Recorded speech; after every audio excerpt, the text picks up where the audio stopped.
So it is my pleasure to welcome you to the 2025 President's Distinguished Professors Lecture. And this year we have the amazing ability to honor a wonderful colleague, Dr. David Blekhman. But I'm not introducing him. I'm going to introduce President Eanes, who is our 9th president and was just invested in fall 2025. And in keeping with the spirit of this award, her investiture raised over $200,000 to support faculty research and student scholarships. And so if you can, please just give me a round of applause as I welcome President Eanes. Thank you. Good afternoon, and thank you, Chair. I appreciate it. The President's Distinguished Professor Award honors faculty who demonstrate exceptional teaching, commitment to students, professional and scholarly impact. And I cannot tell you anything else but that about our wonderful professor today.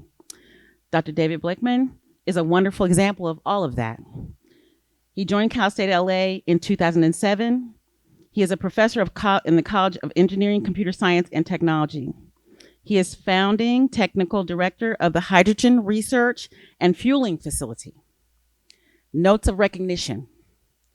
Our wonderful professor was previous recipient of the Cal State LA's Outstanding Professor Award in 2022, recognizing the impact of his teaching, research, and service. I want to also share that this professor always, when I see him, has a smile, has a question about what can I do? What do you want to be done? And thank you. I'm so happy to be doing what I'm doing. I want to also emphasize that the insights shaped the very real and urgent challenge, and the scholarship that this particular scholar has been working on is emphasizing the rapid climate change and the increasing strain on the Earth's resources, demand on humane and forward-looking solutions. His talk will insight and highlight Cal State LA's leadership in hydrogen and sustainable energy innovation, industry and international partnerships, and workforce development. I look forward to hearing about his personal reflections and light storytelling. Please join me in welcoming Dr. David Blekhman. Thank you, President Evans, for such a wonderful speech and welcoming me to the stage. Thank you, everyone, for coming. Please have a seat. Some of the students are trickling in. Usual way, a little bit late. All right, so let's get started. And please raise hands if you're out of state in California. All right, special guest today. Thank you for coming. And please raise hands those who of you had to drive more than an hour today. All right. All right. So thank you for coming. It's wonderful to have you here. So let's get started. If you build it, they will come. So if you build it, they will come. But in the movie, it's he will come, right? So the movie Field of Dreams, it's very important in my becoming a PhD student because of my advisor, Dr. Mollendorf, Joseph Mollendorf, University at Buffalo. We had a Xerox, and his PIN code for the Xerox was 90210. So 30 years ago, it was written already that I will be in California. All right, so. Nowadays everyone is sensitive about Nobel Prize, right? So I'm going to be going with that theme a little bit in my presentation. So University at Buffalo, 3 Nobel Prize winners. And then my bachelor's and master's degree was from St. Petersburg Polytechnic University in the Faculty of Physics and Mechanics. And I just happened to be there in October of 2019, and there was a celebration of 100 years of the faculty. And here on the stage, you can see my former physics professor, just performing and singing. So it was just very special that the faculty were still there after, 20 some years after my graduation. And then after the celebration, I was walking through the campus, and one of the buildings had a picture of a Nobel Prize winner, graduate of Polytechnic University. And he was a famous physicist, but actually his son was even more famous because for 30 years he had a science show on TV, and that's how we learned about science, not only in Russia, but around the world. So I really loved watching it. So, all right, and let's go a little bit more to high school. That was a very important time, but I also have a picture of me going to my first grade, my first day of school, right there. It's a September 1st.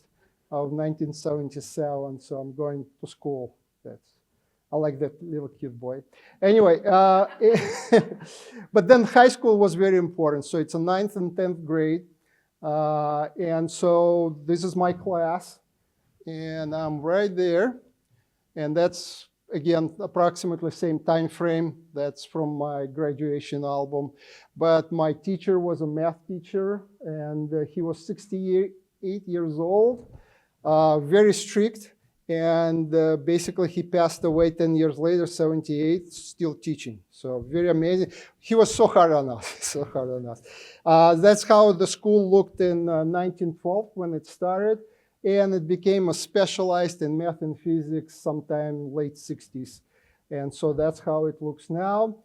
And it had a famous mathematician, Grigory Pellerman, and he was awarded Fields Medal for his proof of Poincare conjecture. He did it at Berkeley, and then he offered jobs in Princeton and Stanford. So obviously, and then he went back to Russia. So he was a little bit eccentric guy. But the point is, so he didn't stay to teach in California, either Berkeley or Stanford. So I have to do it now. Right? So I have to take, yeah. All right. And special thanks to my family. And so it's kind of two elements here. So this is my mom, and I was just about born. And then a little bit older, my dad, my mom, and my older sister, who is a doctor now, myself. But you can see I was always somewhat attached to wheels from the early childhood. And you guys, can you recognize that black and white picture and the wheel, and what's the setup?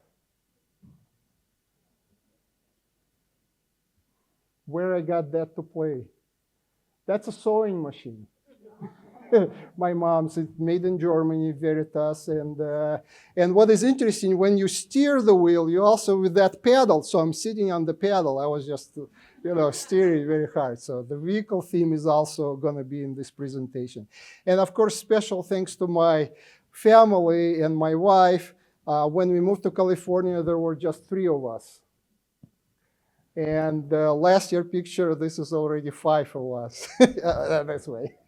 It's backwards. And it's 5 of us, right? So, they have to put up with the long hours of me working and not being available. So, and when I travel, everything falls on the shoulders of my mother, my wife, mother of our children, right? And the oldest son, so Isaac, he just graduated Cal Poly Pomona, and he started working in Forza Silicon in Pasadena. So it's kind of good success story in California. And so now I want to kind of dispense with the awards. And of course, today we are here because of this award. President's Distinguished Professor Award. In order to be eligible for this award, faculty must have already received the Outstanding Professor Award in the past and distinguished themselves further since that time. This year, the President's Distinguished Professor is David Blekhman from the Department of Technology. Woo!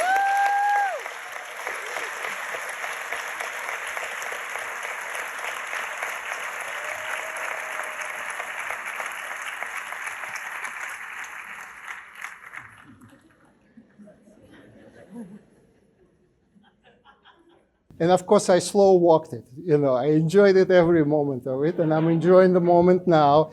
And I would like to congratulate President Evans for investiture. So you welcome to our campus. And hopefully we have a lot of exciting things accomplished jointly, everyone. All right, and so this picture was taken during Wang Family Award. So that happened in 2023 for outstanding scholarship. And on the picture, we have very important people that they will be repeating throughout the presentation. So we have Blake, Dean Water Perez, my chair, Rupa Parasinghim, myself, my wife. Virgil Simon is very important, and he's here among the guests. Michael Dre and Mike Caccioli. He is a very important figure in all of these things as well. A great supporter of Cal State LA, mayor of South Pasadena, former, but also advisory board member on Air Quality Management District. And so I'm going to play a little bit from the awards ceremony. And I could have repeated what I said there because it's a thank you to the community that supported me throughout all these years. And so since we're just going to listen what I'm saying there. And it's very special when more than 20 presidents stand up and applaud for your work. So this is, okay, let's watch it. This year, 6 committee members painstakingly selected award recipients from a long list of outstanding nominees across the CSU. And our opportunity to honor these incredible members of the CSU family. Our next awardee is Dr. David Blekhman from Cal State LA, who was selected in the category of Outstanding Faculty Scholarship. Gave me a nickname, Professor. So I didn't expect to become one, but here I am.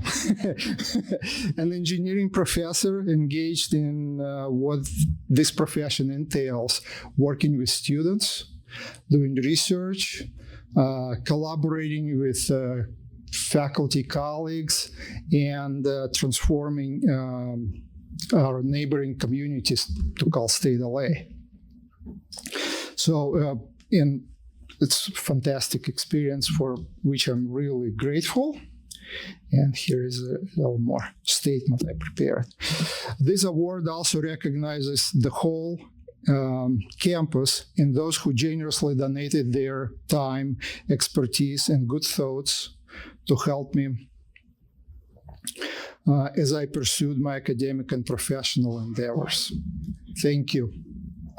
And here's my guests. Thank you, because they're dear and been very important in this achievement. I am honored to work at Cal State LA, where I can collaborate with dedicated and fantastic students and colleagues. I look forward to working with these individuals as we dream new dreams and climb higher mountains. Thank you.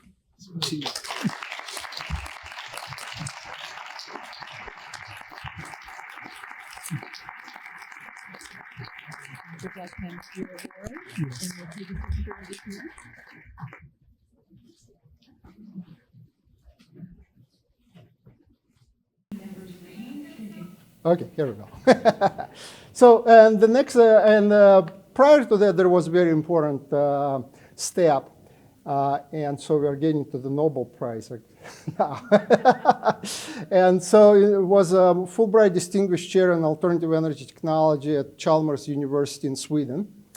And so my project was to evaluate hydrogen network in Scandinavia at the time. That project was picked out of 12 projects submitted. So I became a Fulbrighter there, really nice environment where they were interested in hydrogen and they needed someone like me to kind of catalyze and stir things around. And so when I left, Swedish government warmed up finally to hydrogen technology. There was a funding, and so now they're doing quite a bit of hydrogen work at Chalmers and in the region. Very important aspect was that if you are in Sweden, you actually can go to a Nobel Prize ceremony. And as you can see, I'm dressed up there and attending the ceremony. My seats were against the back, against the wall. So we were like, but the night before I had the opportunity to meet with US Fulbrighter, Dr. John Goodenough from University of Texas. And one of his researchers is a part-time instructor here, Charles Hayes. So we even have a connection to Cal State LA. So it was a wonderful experience. And also you can see Yoel is a PhD student. And so we collaborated a couple of years ago. He came over for a while, stayed here. And then we were able to get him Fulbright at UC Davis. So he's right now at UC Davis. They have a conference today and tomorrow as well. All right. And another experience in Sweden, and so the Chalmers University is in Gothenburg. Everyone told me, oh, there is this hydrogen house. There is this hydrogen house. You got to see it. And I went to see this absolute marvel of renewable energy technology. You can see solar modules on the roof, on the walls, thermal modules, so it's absorbing light energy to make hot water in the house. And then there was a hydrogen storage and hydrogen and fuel cells and everything. So Hans Olof Nielsen right there on the picture, he's a wonderful entrepreneur, engineer, built his house. And so I was so amazed, and I said, I'm going to teach that house in my classes, but just taking pictures is not enough. So I raised $10,000, and we filmed it. But 2020, it was a COVID year, so it was filmed 2 days before I left. And so we did the editing online afterwards. But the film crew there was absolutely spectacular. And there is a video on YouTube. This is a trailer, and there is a 15-minute documentary about this house. And so when I teach sustainable energy, that's what they have to watch to learn about the project. Out of the fuel cell we have electricity and the byproduct thermal heat at 65 degrees C. Around the world, scientists and engineers are developing a number of solutions. The main approach, of course, is to introduce the solar and wind power, which we will also need to store beyond immediate consumption or even seasonally. So, here come batteries and hydrogen. Welcome to the west coast of Sweden. You are currently in an off-grid house in Gothenburg. What used to be one man and his family's dream of being off-grid has developed into being the living lab for Nielsen Energy. Let's learn more how all of these pieces of technology work together and with the house. There are different types of electrolyzers. The most common is alkaline and PEM. And what you see here is a PEM version, and the capacity on this one is 1 normal cubic meter per hour. So it's on YouTube, and it's hosted by Seekan Center on their YouTube channel. All right. All right. And the other kind of a collaboration partnership I had with Volvo. And Volvo Trucks has a technology center right on Chalmers campus. They invited me to give them a couple of lectures, one on fuel cells and then hydrogen infrastructure. And I didn't know, but they were already working on the stuff, so they didn't tell me. And then I had the opportunity to go and visit in 2023.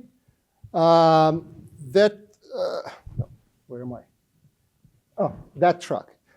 Actually, I'm sitting and driving there. I had a pin, and I can kind of see the pin there. So it's my picture. I'm driving that truck. It's electric. And then the blue truck is hydrogen truck. So they were developing fuel cell trucks as well. And there's their hydrogen station. So I was driven in that one, but they're actually, I'm following their progress. And they just recently had new hydrogen stations in Sweden and the refuel trucks there. So it's a very interesting experience watching and how hydrogen is developed in other countries. And that's one is kind of the one I really enjoy kind of observing. Because Gothenburg is like, Stockholm is a capital, it has all the good things, but Gothenburg is the industrial capital of Sweden, many companies there. So it was a very interesting experience being there. Now, I'd like to kind of introduce the curriculum we developed here over the years. So when I joined in 2007, there was an initial kind of setup, and then I had opportunity. And that's what's fantastic about the technology department and the department chair at the time and everyone, that they were supporting developing this new program. And so now it became Sustainable Energy and Transportation Program, and it's part of an engineering technology curriculum. And you can see the title is Lecture Living Lab, because it happened that the campus became a living lab for the courses that I teach, right? So the vehicles, the hydrogen station, the photovoltaic installation, and there is a history before me on solar cars, right? And so the courses are electric and hybrid vehicles, renewable energy, photovoltaics, so solar energy, fuel cells, that's the hydrogen technologies. And so there was a movie, Naked Gun 2.5 actually. And it was filmed in 1988, way before, right? And so here is a snippet. And it's very special because oil and gas and nuclear industry is against the other technologies. And so you see how it was played and kind of the perspective to what's happening now predicted more than 30 years ago. Okay. I told you the bombing wouldn't work. We had no choice. Take a look at this headline. President to give Meinheimer blank check at press club dinner. That speech is in 2 days. Don't you think I know that? We all know that. Gentlemen! I know you're all worried, and I agree. There's plenty to be worried about, like this solar power plant. Already operational outside Los Angeles. Photovoltaic cells. They convert sunlight directly into electricity. Fluorescent. Lasts 10 times as long as a conventional light bulb. Uses only a quarter of the power. Super windows. Insulate as well as 10 sheets of glass. An electric car. Partially powered by solar panels. But the truth is, gentlemen, I'm not worried about any of these things. Because no one's ever going to know about them. What about Meinheimer and his report? Yes, he's going to tell the president. Good question. Why don't we just ask him? Ask him what? But that's kidnapping. My God. Good heavens. But what about Tuesday evening and his speech? Dr. Meinheimer will deliver his speech. It is my view, for now we must rely on coal, oil, and nuclear energy. Our Dr. Meinheimer. Oh my God. That's incredible. Gentlemen, meet Earl Hacker, former arts consultant to Jesse Helms. And as I explained to Mr. Habsburg, my fee is $1 million. And, might I add, I'm worth every penny of it. But, you gentlemen don't have any choice. Do you?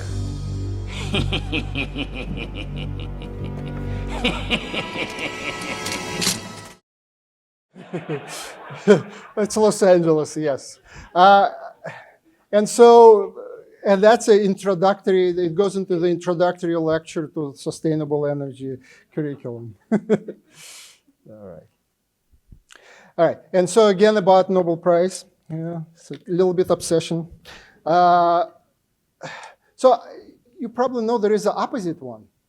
It's an Ig Nobel Prize. and it's awarded for, kind of stupid, trivial achievements in science. And you know how we professors like to claim that we've discovered something for the first time, nobody else done it. All right, so this is my claim. Nobody else ever before my work built Lego Mindstorm running on fuel cells, running on hydrogen, right?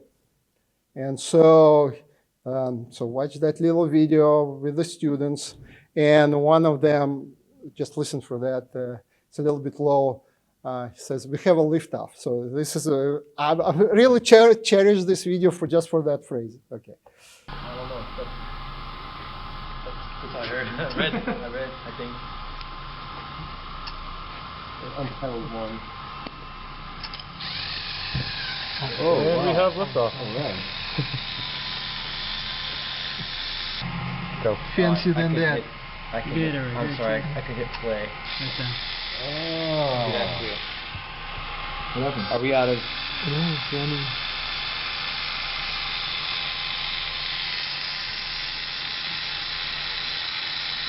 So you got to program it for a certain amount of time to do a certain action? That's how you work it?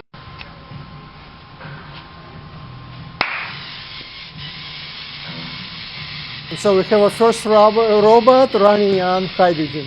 And it's a Lego Mindstorm. Thousands of schools and kids played with this. And so the first one on hydrogen. Taking credit on this one. All right.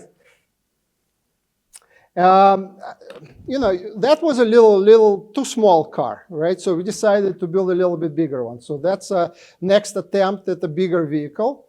And there is a picture of Blake Corris. He's our former student, but now he is technical staff in the College of Engineering. A wonderful guy. He's right there. Thank you, Blake, for coming. And I'm featuring you everywhere because he helped a lot with projects.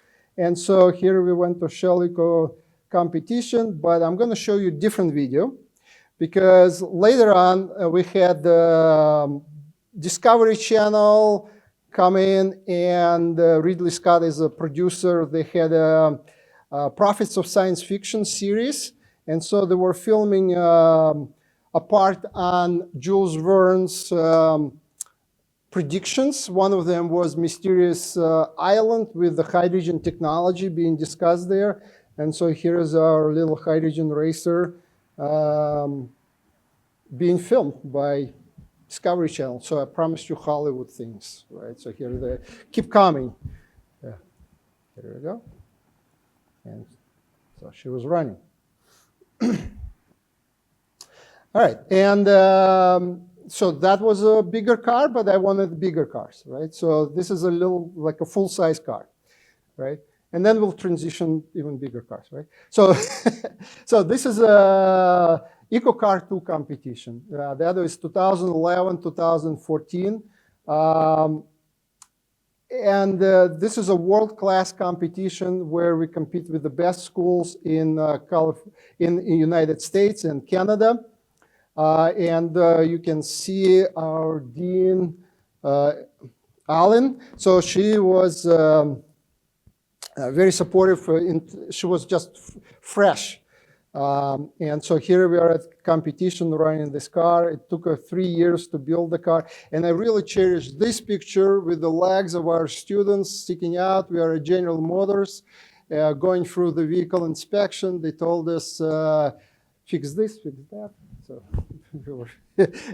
and we couldn't take pictures. So I asked one of the GM employees to take that picture for me. All right, so that's a very special, not staged. It's a real shot. So working with dedicated students is very important. We got a few awards. That's second place overall 2013, competing against best schools. Very great accomplishment for Cal State LA. And then we got LA County, but don't read the name. But but we received that good recognition, very wonderful recognition for sustainability recognition from the LA County. But I would like to highlight Dean Mu Young right there, standing to the car. So this is the dean when I was hired for probably 5-6 years. And he was so influential in our hydrogen station on campus. And he was very influential in putting us into the EcoCar competition series. And I tell you what happened. He came and just dropped paperwork on my desk and says, see if you can get us in, right? And I started reading, and then I realized that it's something I was dreaming about when I was a graduate student at Buffalo. And basically, when you flip engineering magazine, sometimes you will see pictures from this competition. And I was telling myself, I don't think I'm going to be working for the institution that would be so highly recognized to be able to run a competition like that. And so maybe 10 years later, I was here, and Dean Mu Young had that mindset that we could get it in. We got in, obviously, and so we had this competition, and so I never expected that we would elevate Cal State LA to this really high level, to be in this competition, and I'm going to be the lead advisor for this competition. So that was amazing. And we really have the culture of our deans, from our deans in the College of Engineering, getting us involved in all fun things for engineering professors. And so I would like to highlight Dean Ray Landis right there, second one on the right. And Stephen Felzegi is a professor who helped us a lot in EcoCar 2 and EcoCar 3, and he's here. Thank you, Stephen. So he was early on back then on those vehicles from 1990s, I guess, almost 10 years you were running. And so that's the leadership of Dean Landis, and he got a Wang Family Award for administrative work. So, and we have our Dean here, so she will appear on pictures as well. So, so the next car competition, you know, this is a kind of a pedestrian car. It was a Chevy Malibu, and now we progressed to even better car. And this is Chevrolet Camaro, and you can see that it's a police car now. And the police car theme came from Mike Cacciotti, I mentioned, and I'll show him again, from a QMD. He wanted to convert police departments to electric cars or hybrid cars. And it turned out hybrid cars have wonderful features to be police cars. And so we were taking picture here. And Dr. Shaverdi, you can see him right there. Now he leads automotive series. So I'm going to mention it later. So, but it's kind of a generation transfer of, backspace, sorry. So I'm gonna show a little video. Here's the car running. And you can see every time you're in this competition and when we get together, this is just, how to say, over the board, you know, like it's great, you know. And so here we are another year or year before in Michigan, all the teams together. So when you bring in 15 vehicles, 15 teams together, this is just, it gets ginormous, and you feel like being part of something very special as a faculty and students. And now there are 20 students working at General Motors in Michigan, and I tell you what, they all bought houses in the first year. So quite an accomplishment for those students. And Cal State LA is, I guess, I can recognize leaning on the car right there. That's my elbow, right? So I can recognize. All right. And so we got some awards, and I would like to thank our colleagues and friends at South Coast Air Quality Management District, and two of them are here today. Thank you for coming. And 2018, we were recognized with a Clean Air Award for public education about energy efficient vehicles. So that's outreach is something that we do really well. And I just brought, if you invite me, I can give you an eco car, just 1 hour lecture with all these pictures, how we fixed the car and took it apart and then assembled it all back and all of the technology that goes into never rebuild cars. I mean, you get a gasoline car, okay, keep it gasoline. But now you put in two power plants together, electric, and then we converted gasoline engine to run on methanol, renewable fuel. And then now you got to make them work together. It's quite a challenge. So I'm so glad our engineers were able to make the car run. Outreach, because of the law enforcement theme. So we did quite a bit of outreach to law enforcement. You can see I'm giving a quiz on hybrid vehicles. I gave them lecture at one of the events and then gave them a quiz, what they learned. Then here where we are with one of the top commanders in LA County, and I asked him how he liked our car, and he said that's a great car because his officers are young and they like cool cars too. And then the one on the bottom, I'm wearing a police helmet. It's right here by the engineering, by the baseball field. So the sheriff stopped our car and said, oh, what is this car? And so we had a real nice discussion. Our students were talking to him. And then he enlightened me, well, you know, the cars need to be easy ingress, and put on me helmet, the belt, and said, try to get in and out. We have a coupe, so it's kind of easy, but a good learning experience. So when you talk to your customers, and part of that eco car was you have to imagine your customer, and then you have to have your marketing message to the customer. And so that's how we did this outreach.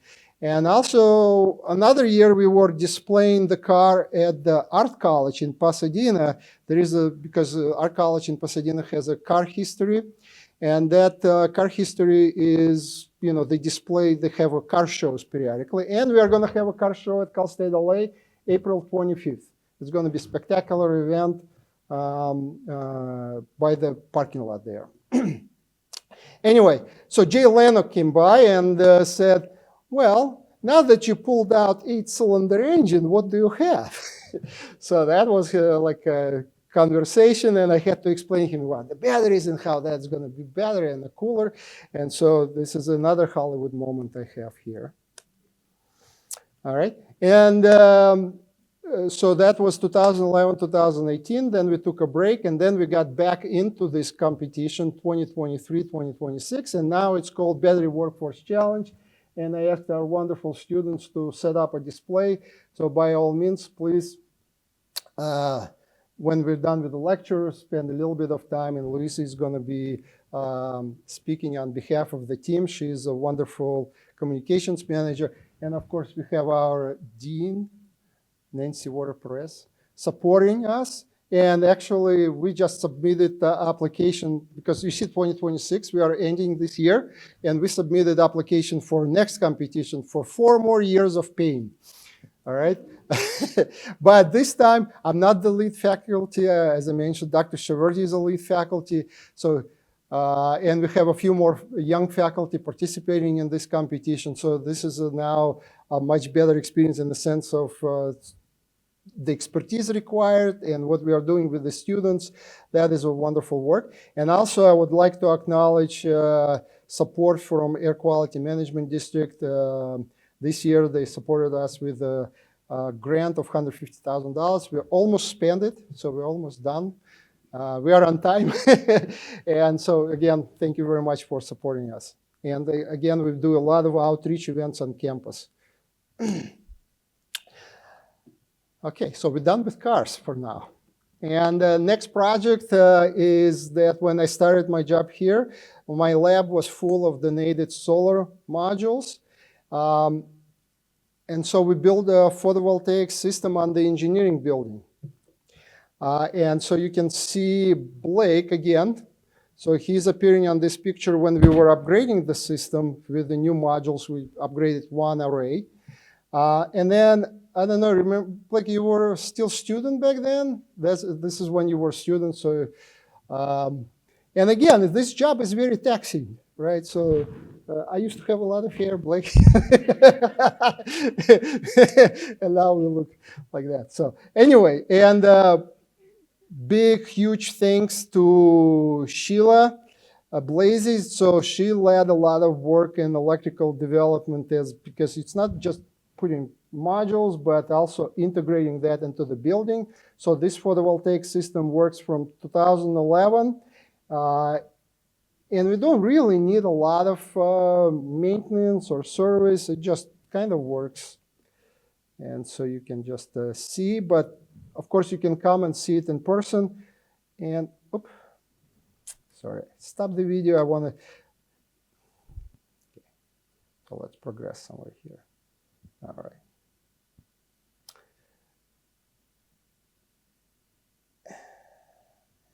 It's coming, maybe. Yeah. So I just missed one of the modules is busted with the baseball because we're close to the baseball. We replaced it 3 times, so, and then I stopped it, but it still works. It still works. All right. And then campus in 2020, we started our 1 megawatt solar system on campus. And there was a discussion to build only 1/10 of that, 100 kilowatt.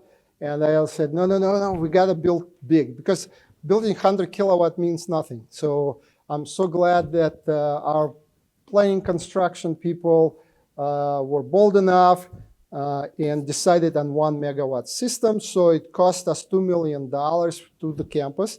And LADWP, Los Angeles Department of Water Power, chipped in $0.9 million. So per year, we are producing 1.6 gigawatt hours of power, and it's approximately $400,000. We would have been even this year, but last year I was going through data and discovered that it stopped working. And again, our wonderful facilities people worked with the LADWP to restore it.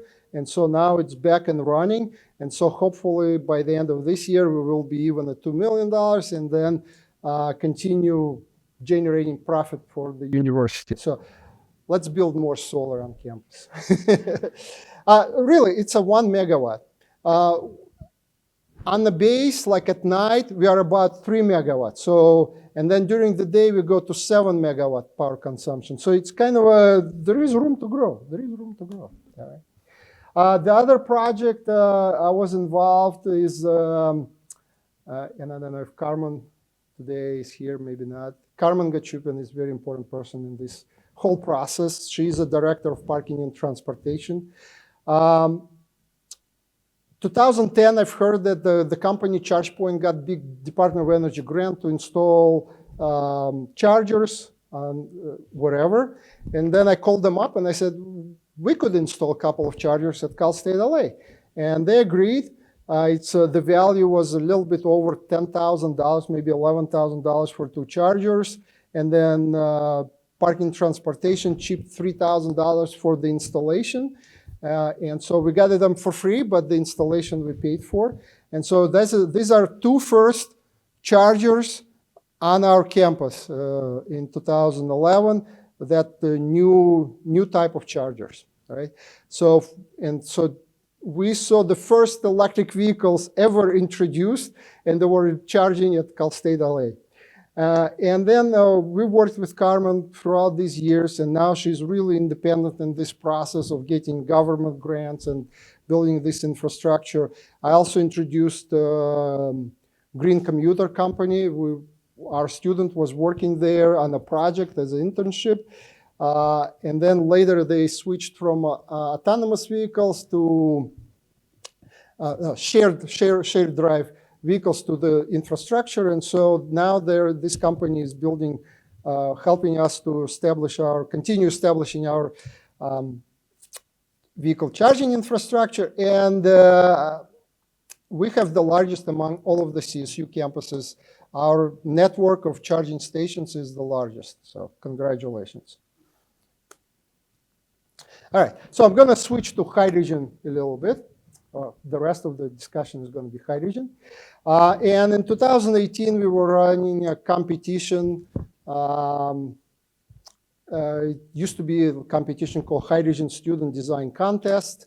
And every so often I would enroll us. And in that year, in 2018, it's the last time it was running, they asked us to work on the theme Power to Gas.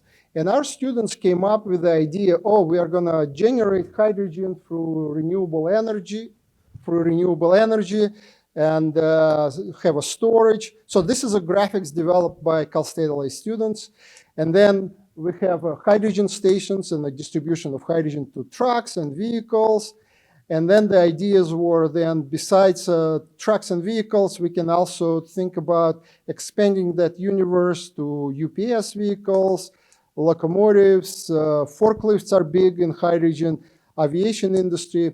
And the tugboat was an interesting idea because I told them about switch locomotives running on hydrogen, because you can have a hydrogen station and then the locomotive can just fuel at that hydrogen station, and it's a switch locomotive, so it just works at the switch yard. So it's kind of like a built into itself system. And one student said, well, the same idea works for tugboats at the port. And so it's true. And now we have tugboats introduced. And in 2019, I even went to Port of Antwerp to talk about their hydrogen tugboat they were developing. And if you look at how it works, production of hydrogen, utilization of hydrogen, and then we can use it in industry, we can use it in residential, commercial buildings, in emergency situations. So that actually a precursor idea of a hydrogen hubs. And so in 2024, Department of Energy awarded 7 hydrogen hubs, $7 billion, approximately $1 billion per hydrogen hub. We had one in California, one in Pacific Northwest, and you can see the rest. Unfortunately, the new administration and Department of Energy rescinded the award from California and Pacific Northwest hydrogen hubs, claiming renewable energy is not a good way for hydrogen. Apparently, a good way for hydrogen is from natural gas, coal, and oil. So this is just like in the movie in 1988, that things are like a cycling. It's always you have to work on through these ups and downs of life. All right. And so now we are at the hydrogen station. And I'm going to introduce you to this little short video of the hydrogen station that was built in 2011, grand opening 2014. Altogether, it cost around $4 million to build. And 1 year, I had a very super talented student from a high school interning at the hydrogen station, and I asked her to put this documentary together for us. Hello, and welcome to the Cal State LA Hydrogen Station. Opened in 2014, this station is the first station in the world to provide hydrogen to retail customers.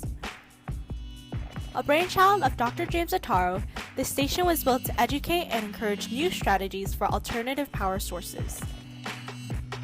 Thanks to the donors at California Air Resources Board and other donors, the hydrogen station is at an advantageous location close to downtown Los Angeles on the 710 and 10 highways.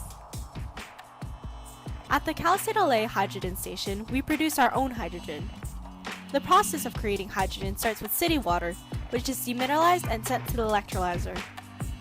At the electrolyzer, the purified water mixes with an electrolyte. Then electricity is run through the solution to separate hydrogen and oxygen from H2O.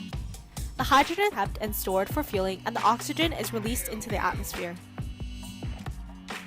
The hydrogen is then sent to a low-pressure compressor, which increases the pressure of the hydrogen from the initial pressure of 150 psi, meaning pounds per square inch, to 6,200 psi. All right. So of course it's online, and you're welcome to watch it in full. Oh. Okay. Let's move on. Hold on. Okay, somewhere here. Okay, it worked. All right, so this is a grand opening. We finished construction in 2011. But in 2014, we finally kind of got everything, all the kinks out, and so we started operating in full force. And you can see our president right there, Dr. Cavino. Then our friend Keith Malone, so he's a very influential person being filmed and introducing hydrogen technology. So you can see it was well attended, just like today.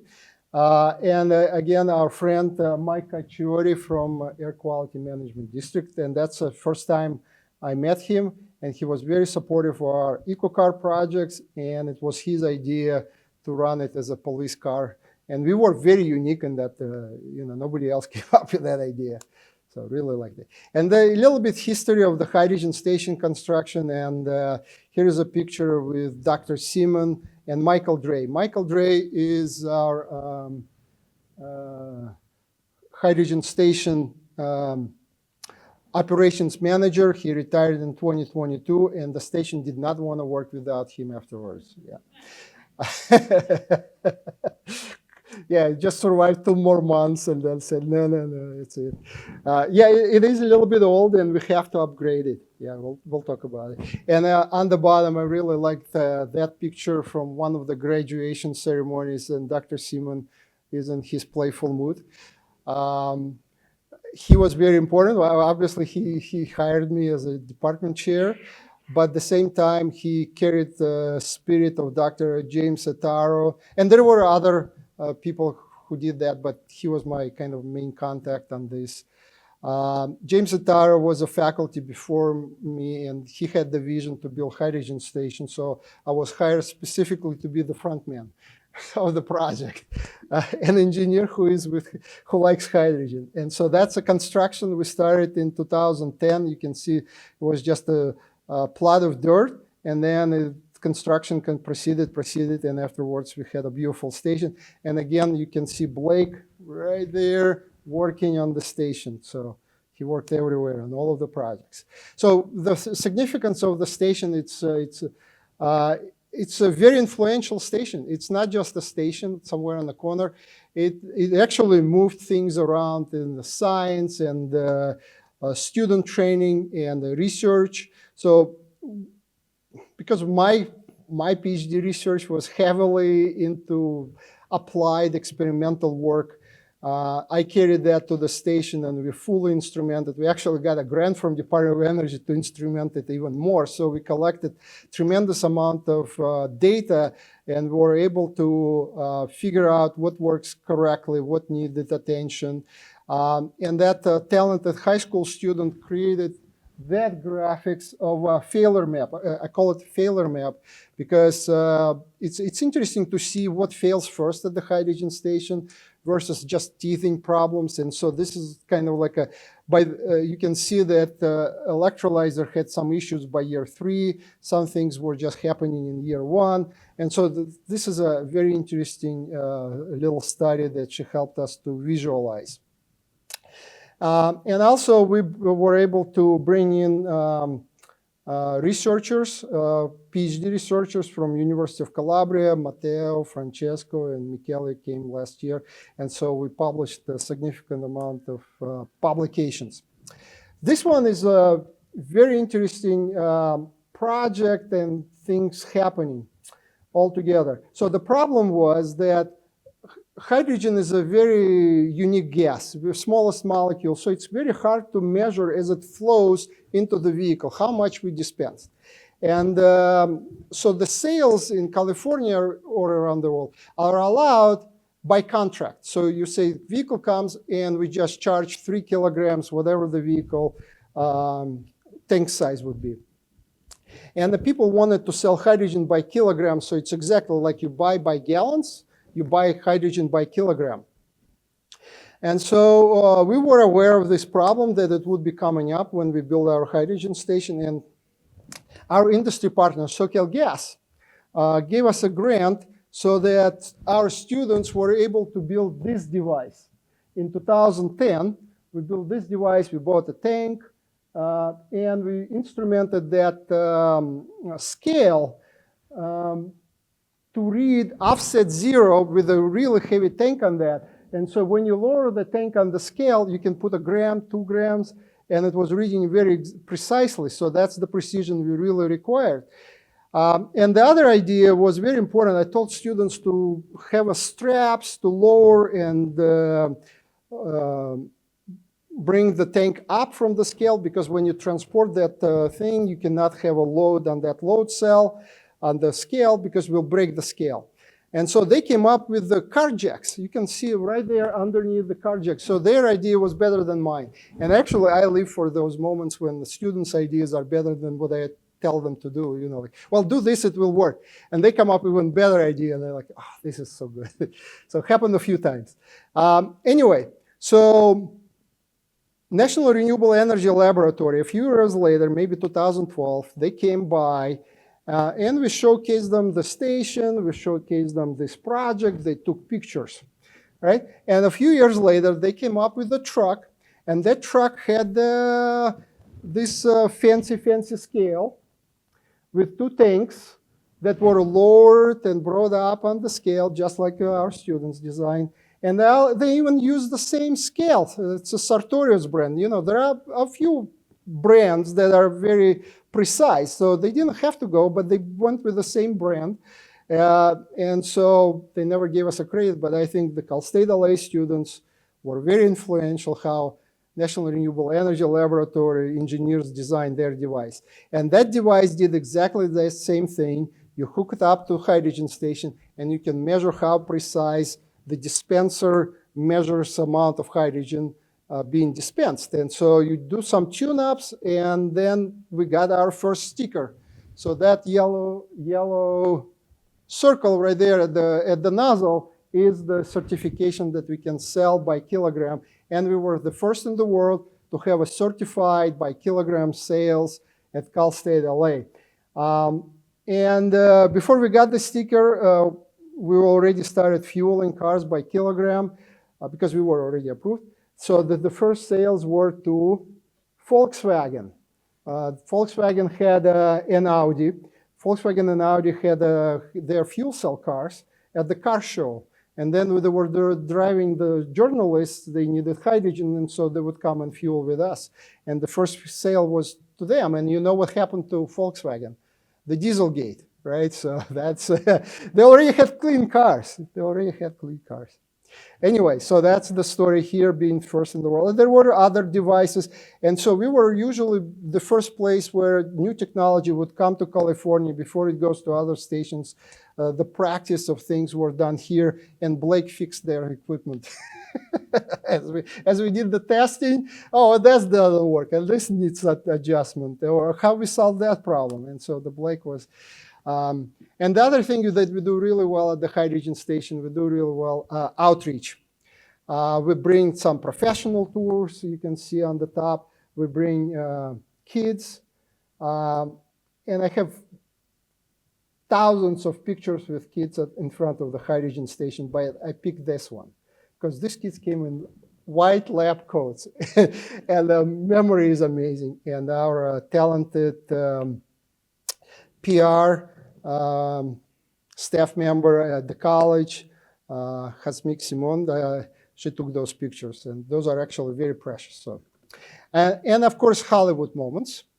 We have Jamie Cromwell came. He is interested in renewable energy and sustainability.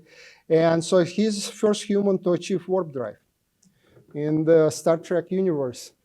And I was wondering if the next time you have Admiral Adama from Battleship Galactica, swing him by at the hydrogen station. All right. All right. And then we had a shared mobility program with hydrogen vehicles at the hydrogen station. So Hyundai had a surplus of hydrogen vehicles because they were switching to the next model year, and they had brand new cars. And we started in the fall 2018 with 4 cars, and then later we started, it was getting popular, and it was at the end of the program in 2020, it was 18 vehicles. Unfortunately, did not survive COVID. So it's one of those situations. But we had a really good partnership with Wavecard. They were paying for hydrogen. Yeah. And so Carmen Gachupin, she was very supportive of this project. Again, so it's with parking transportation. We had to have dedicated parking spots. We had to do like certain things with parking transportation. And so newest sustainability programs that was introduced in spring 2019.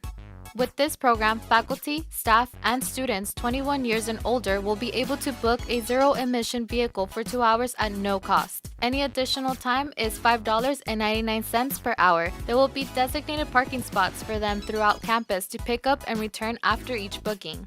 Now let me take you through the steps in order to sign up and start your trip with Wavecar. First, download the Wavecar app through the App Store and fill out your information to create your account. Once that is complete, you will come to a screen showing you a map of the available. So, speaking of Carmen, I think she would be a wonderful candidate for the Chancellor's Award of a staff member for all the work she did and helped us with.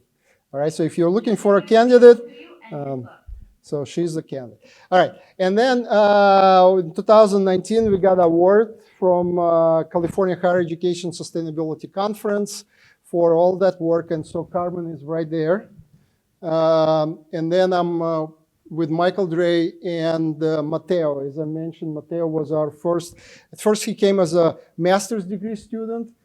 He graduated with a master's, and then he came back for another 6 months and worked on a couple of chapters for his PhD thesis. And now he's a professor at the University of Calabria. So in Italy. So we always have a place to visit now in Italy. I have an excuse. All right. And then also Dean Cheryl Ney, she was very supportive of whatever we did at the High Region Station. And it was her idea to do precise counting of our outreach. And also not only that, but also we took notes, so we knew who were professionals and who were the students. So 85% are students. All right. And I mentioned that we would like to upgrade our hydrogen station, and we were almost there. We were almost there. So we were selected for a clean and fuel infrastructure program from Biden administration. There was funding available. We applied. We were selected, and then we worked with our friends at Air Quality Management District to raise matching funds. I'm going to mention it on the next slide. And so we submitted our application, and the new administration came, and they froze all of the awards. I believe it's in litigation. We don't really know. It's hard to get the information nowadays. And so we asked our fearless dean, Walter Perez, to investigate that. So she will have a trip to Washington later this week. And so hopefully you come with good news. Or some news, any news. All right, and so, yes, and that's the Air Quality Management District Award, $2.2 million. That's the matching funding we need. And I don't know how long we can hold on to it before it gets canceled. So hopefully there is a patience and understanding with our friends there. So there are 5 pathways through which we train our students. We already mentioned classes. We already mentioned visiting researchers. And I talked about public tours. But I also want to talk a little bit about interns and train the trainer program that we have. I don't know. I just 15 minutes and we'll be done. All right. So in 2022, we got $500,000 grant to work on hydrogen and overall ZEF workforce development program. And we partnered with Socal Gas and Cerritos Community College. And I have my friends from Cerritos Community College. Thank you for coming. And we've had this 3-year project, very collaborative in organizing things and running things. And the underpinning idea for this work was that In 2014, 2015, we started having students at our hydrogen station as interns. And the way station is located, it's right next to the engineering building. They take their classes, they come back. And there are a few hydrogen interns right here in the audience as well. So thank you for coming, guys. And so this is a previous generation right here. And they kind of learned as their internship went along. And we found out that it's actually time consuming to train a student every time they come in. And so the idea is to have a curriculum for them. And so we worked on, for a couple of years, we developed 2 courses in the Canvas. So it's our learning management software. And the first course is Introduction. What interns, hydrogen station interns, need to know to be safe and understand how hydrogen station works. So that's our first course. And the second course that we developed is hydrogen station operation and maintenance. And so that is kind of a deep study. Once you're an intern for a while, then you can start learning about different equipment at the hydrogen station and what we need to do to stay safe and operational with this equipment. So that's, and then now I'm kind of aspiring to work on the third course on hydrogen safety. And so the other pillar I mentioned was train the trainer. It's not only universities need to know about hydrogen, but also community colleges. And so I collaborated with Cerritos Community College to develop a 2-day program. We offered it twice already, last year and the year before. They had a really good graphics designer, so it helped us to design these flyers and the certificate. I really like the certificate. And that's the first cohort getting their certificates. And that student, well, no, this is our former student. And so he's instructor at one of the community colleges. And we also have another, our former student at Rio Hondo is instructor. We probably have more, but these are hydrogen affiliated. All right. And then special thanks to our campus for supporting our participation in the Hydrogen Safety Challenge. That was a 12-week kind of a competition. It's a worldwide competition.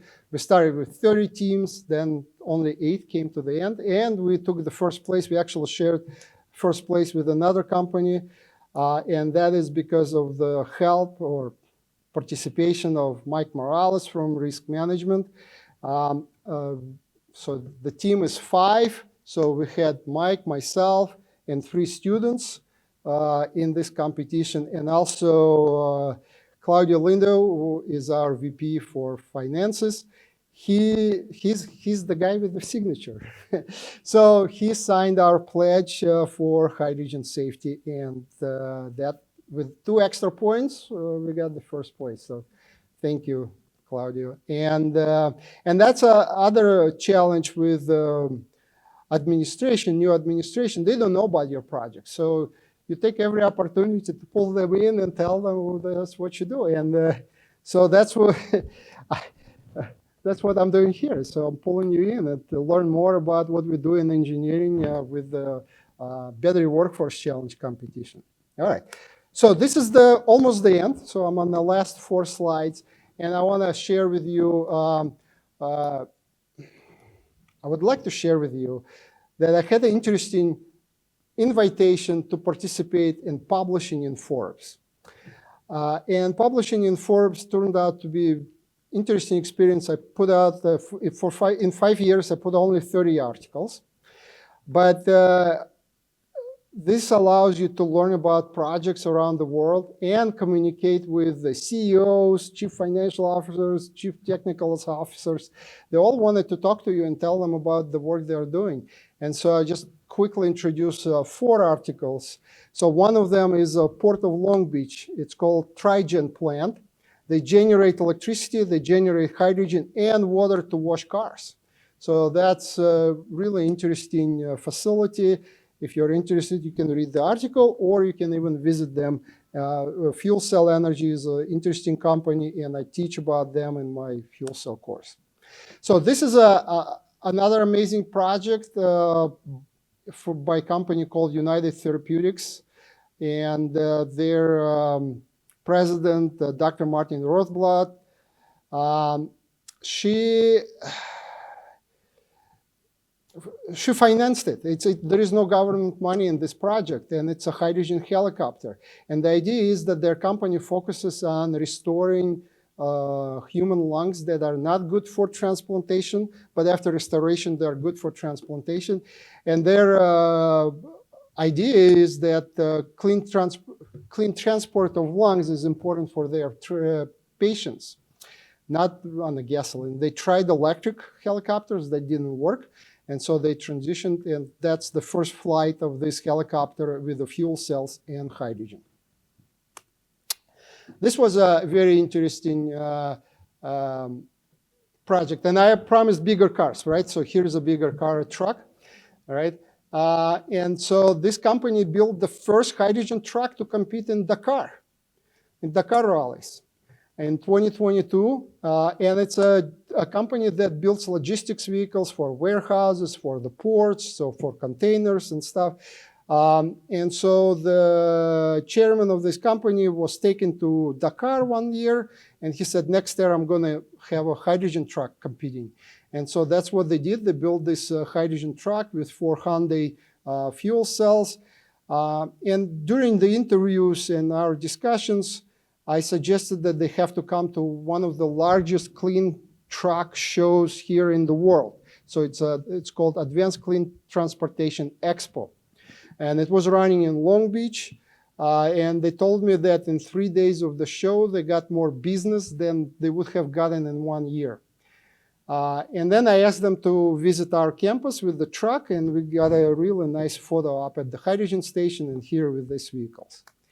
And the last project I really enjoyed writing about is called Not Only Banks in Chocolate, Hyundai Hydrogen from Swiss Alps to Auckland.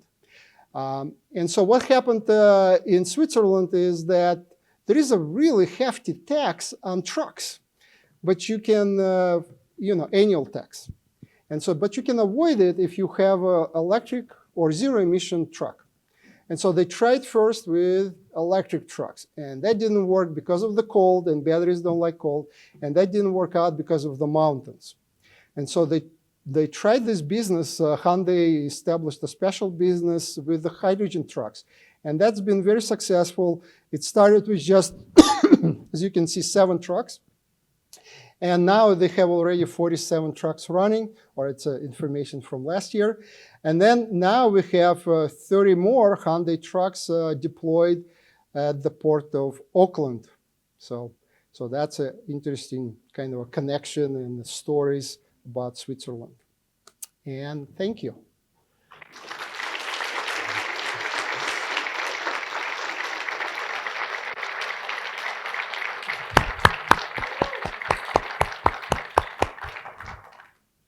Any questions? Yes. So on your 1 megawatt solar system, congratulations, by the way. On your 1 megawatt solar system that you noticed wasn't working, what was the failure mechanism? And was it a single point failure? So it's not mine, it's a campus. Everything here is campus. We just mingle a little bit with this. But no, the first, I needed the data. Dr. Shaverdi and I have a dream of transforming our campus. You see, these technologies are transforming campus. And we wanted to have a battery storage for solar, so during the day, save something. And that is very important kind of a research. And so I needed some data from last few years, and I open up and there is no data. The web page is empty. And I asked the company, why is it empty? And they said, well, your license expired. So I worked with the campus, we got the license to work, and then we look again at this web page, there is no data. And I asked, where is the data? And they said, well, something is not working. Your plant is not working. We're not getting any data. And so we investigated even more. And so all of the inverters were tripped. And so I guess there was some incorrect connection in all the connection boxes, not of the system, but on the connection to the campus microgrid. And so, or campus grid. And so LADWP came, cleared out that fault. So the solar system itself was not in fault. There was nothing wrong with it. It just needed a reset. But it got triggered by some work in the electrical boxes of the parking structure. Might be EV charging stations installation, something was not kosher there. So that's what happened. And, we lost a little bit of time. And, it's very costly if you're not monitoring your system. Yes? What do you see as the most exciting next thing in the hydrogen ecosystem? Can't say that. So, there are a lot of roadblocks nowadays with hydrogen. So once we have the roadblocks removed, there will be a lot of things happening. I have to tell you, it's only in America that we are slowing down. If you look at the rest of the world, the projects are enormous. And even like in the United States, we just had recently in Texas, they opened up 600 megawatt solar plant. And that is a very important to, not to look at the hydrogen just by itself. Hydrogen is a part of the ecosystem of transitioning to renewable energy and a different approach to our energy system, separating us from fossil fuel dependence. So hydrogen is just that part of the recipe. And so if you're asking what is exciting, I'm very excited that around the world things are moving. And it's just US politics that goes up and down, and you just have to survive your downs and hope for the ups next time around. And that's what would be important. That would be the next exciting thing. But overall, we are experiencing this technology spread. It's not only vehicles, right? So in early 2000s, when we built the hydrogen station, and afterwards, everyone was just talking about cars and clean air in Los Angeles. But now, as we are discovering more things that we can do with hydrogen, it's ammonia production, not from natural gas, but from hydrogen, methanol production. And so spreading that into aviation. I didn't have a slide on aviation, but there is aviation projects and maritime applications. And there was an interesting article I put about Sierra Railroad. And they're using garbage.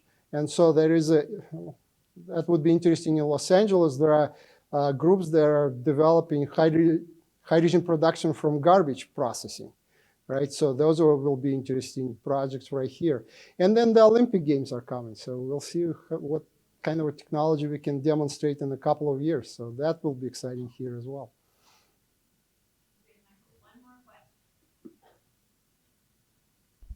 Thank you.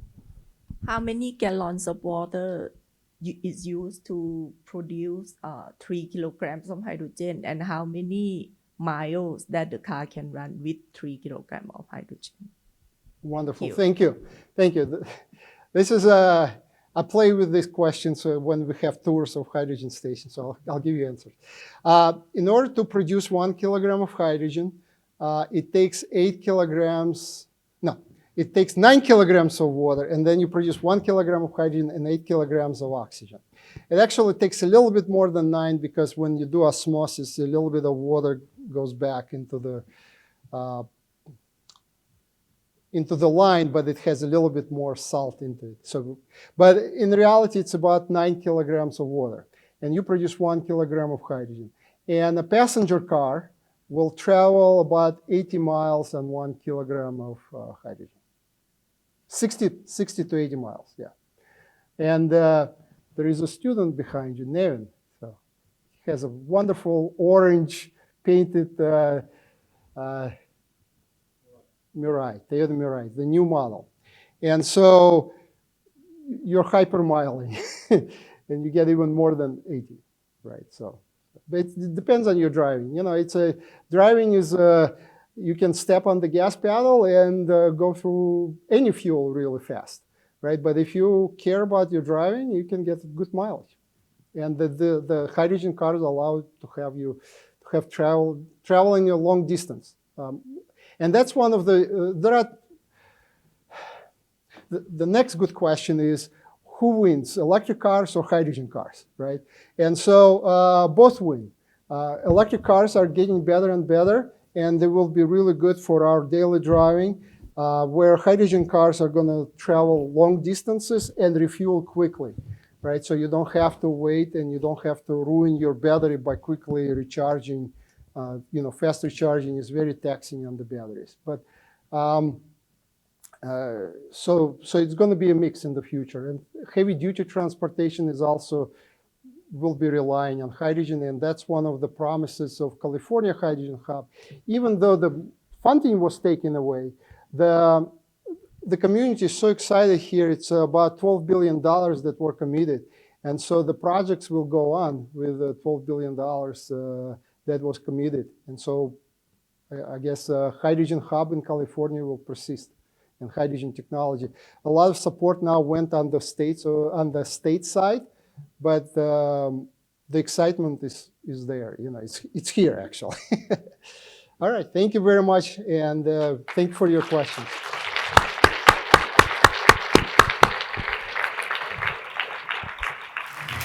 Thank you so much. Thank you. Let's give him another round of applause.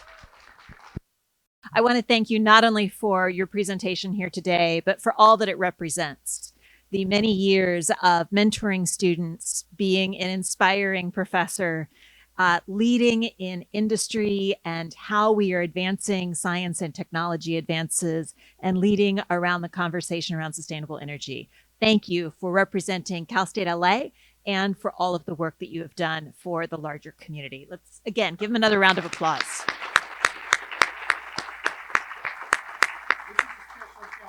It is a very special campus, and it is because of people like you. So thank you all very much for being here today to share in the conversation, and for all that you do to support our students in these conversations. And there is food behind us, so we would invite you to stay, mingle, have conversations, think about how to take this to the next level, how we might grow our collaborations, and just enjoy being in one another's company on a nice summer day in February. So thank you all. Have a good afternoon.